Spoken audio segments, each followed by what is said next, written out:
Support comes from the Missouri Forest Products Association, honoring Arbor Day on April 26th, with an ongoing commitment to sustainable stewardship and conservation of Missouri's forests. ChooseWood.com. Welcome to St. Louis on the Air. I'm Sarah Fensky. Brood parasites are birds who try to trick other birds into raising their young.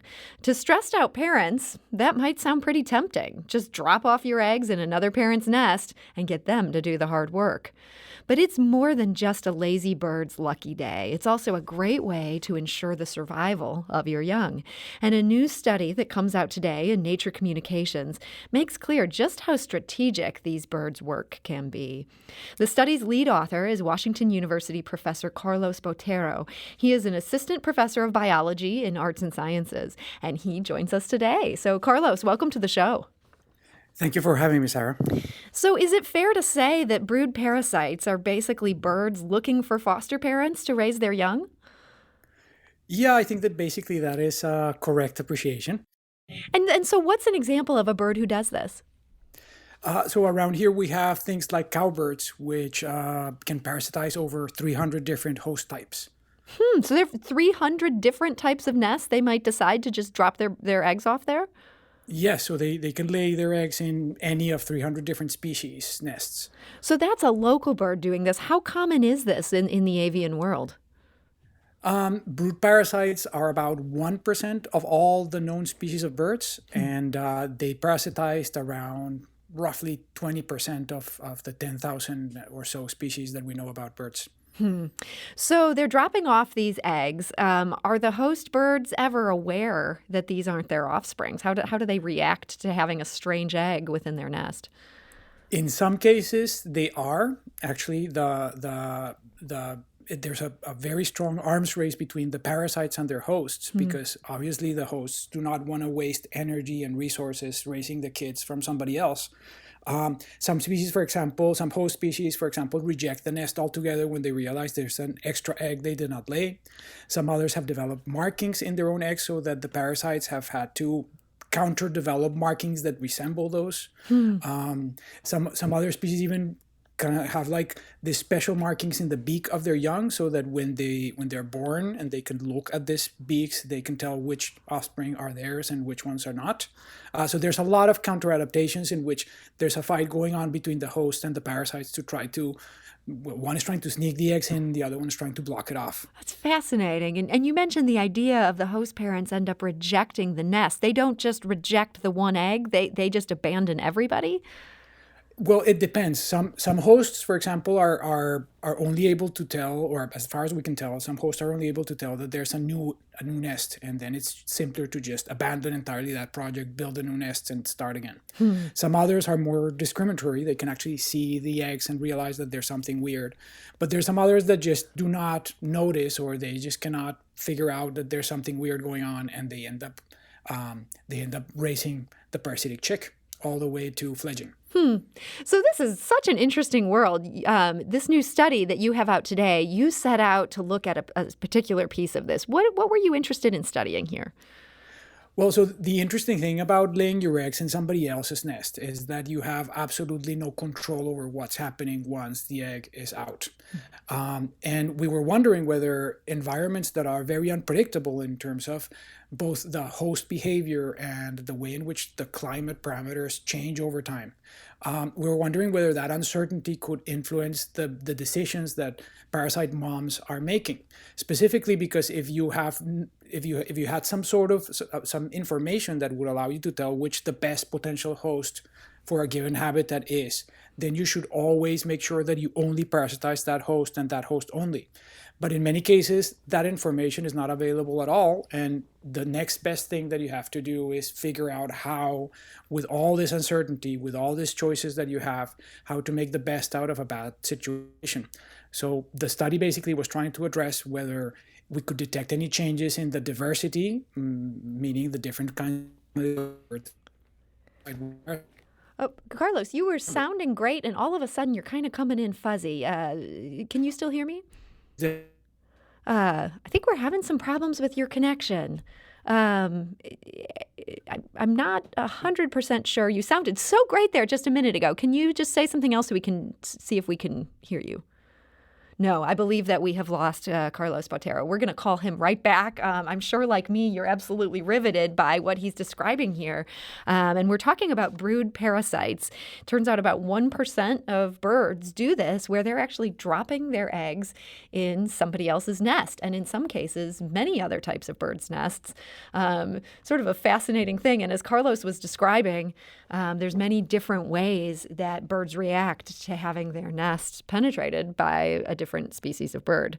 And Carlos is an assistant professor of biology and arts and sciences at Washington University. He has a new study that is out about this just today, brand new study in Nature Communications. And I understand that we are getting Carlos back, so I appreciate you all hanging with us as we work on that. Carlos, can you hear me now? I can. I'm sorry for the problems with the connection. Oh, not your fault at all. This happens. This is part of doing this show remotely, and thank you for bearing with us. But you sound really good right now. So you were talking about what you decided to examine. What did you predict that you would find as you were going into this puzzle? Yes. So one of the things that we were curious about was whether, with increasing uncertainty in both host behavior and climatic variables, whether this host would make strategic decisions that would somehow allow them to gain some reproductive success in conditions that they couldn't really expect it. They couldn't know exactly what the best thing to do would be. And the prediction would be that if things become more variable and more unpredictable, the best thing that you could do theoretically is to spread your risk by parasitizing a greater number of species and species that exhibit a greater diversity in their behaviors. And that's basically what we found. And so you did end up finding that. They're spreading this risk around. How did you go about gathering the evidence on this? Well, so it turns out that there's hundreds and thousands of studies on brood parasites. It's one of those really well-known behaviors in the avian world. So we went through the literature collating all the references for which species are parasitized by which parasites.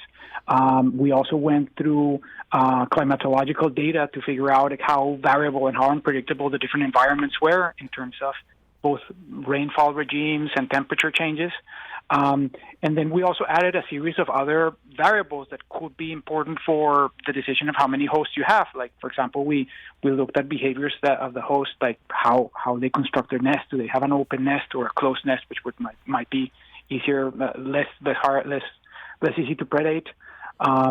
We measured things like whether the hosts were migratory or not, a series of other variables that allowed us to look at both the risk from the environmental perspective and the host behavior perspective. Okay, so as you looked at all these studies, brought all this data together, controlled for various variables, what's your big takeaway from what it tells us about this brood parasite behavior?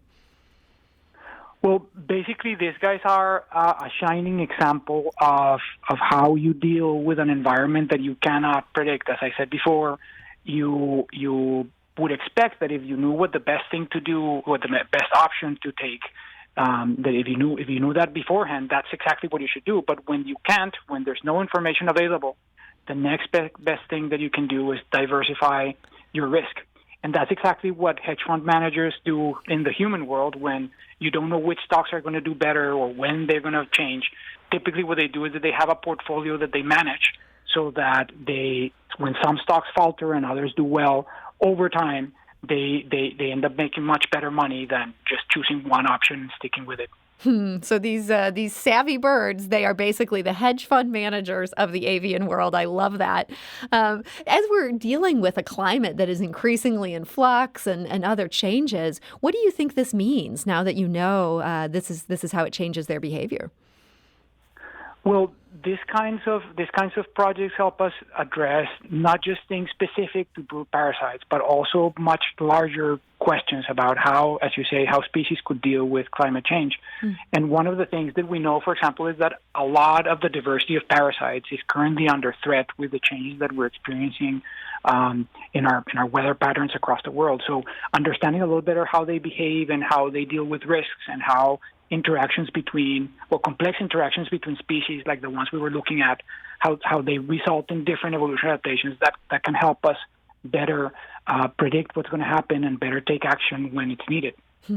So you described this as they're almost hedging their bets by spreading these eggs around. Is there a cost that comes with that kind of decision making where they're hedging their bets as opposed to putting all their eggs in one basket? By the way, I just have to say I love how many cliches are tied into this subject that we're talking about here. But is there a cost that comes with bet hedging?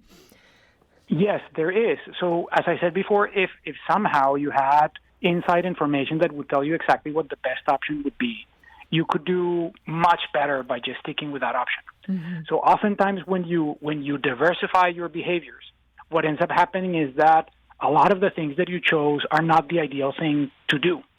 And so therefore you end up getting way less benefit than what you would get if you had chosen the best option. The problem is that if you don't know what the best option is beforehand, when you have to lay your eggs, all you can do is diversify and then hope that one of the options that you chose is going to be good enough that it's going to give you some reproductive output.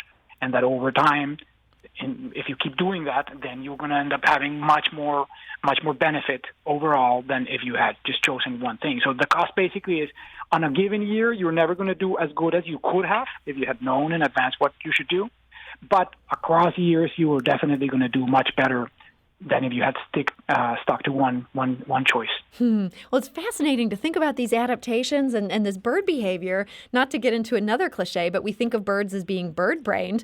Sounds like there's actually a lot of savvy that is going into these decisions they're making.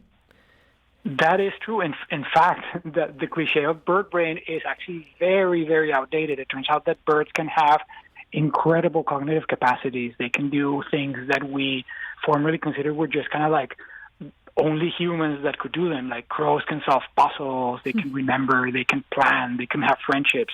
There's a lot of things that we see in the avian world that do not fit in that idea that bird brains are somehow suboptimal.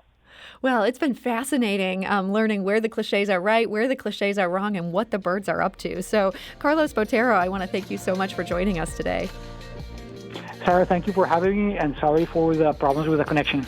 No problem at all. And Carlos, again, he's an assistant professor of biology at Washington University. His new study is out just today in Nature Communications. This is St. Louis on the Air on St. Louis Public Radio, 90.7 KWMU.